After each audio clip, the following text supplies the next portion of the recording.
መጽሐፈ ቀሌምንጦስን እያነበብኩ በጣም ብዙ ጥያቄዎች አእምሮ ላይ መጥተዋል። ከዛ ውስጥ የመጀመሪያው አዳም ይህንን ፍሬ እንዳትበላ ተብሎ ሲከለከል ሔዋን በቦታው አልነበረችም። ስለዛ ሕግ የምታውቀው ነገር የላትም። ለዛ ነው ሰይጣን ሊያሳስታት የቻለው። ታዲያ እንዴት ሆና ነው እሷ ጥፋተኛ ልትሆን የቻለችው?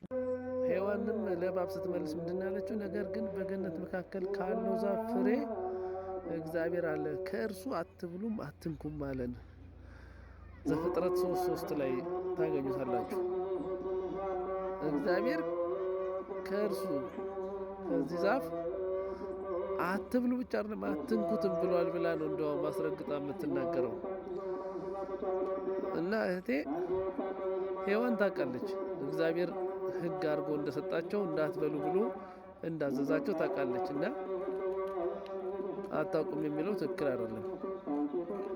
ይልቁንስ ግን በጣም የሚገርም ነገር እናያለን። ሔዋን ከፍሬው ቆርጣ ለአዳም ሰጥታው ሞታ መታለች።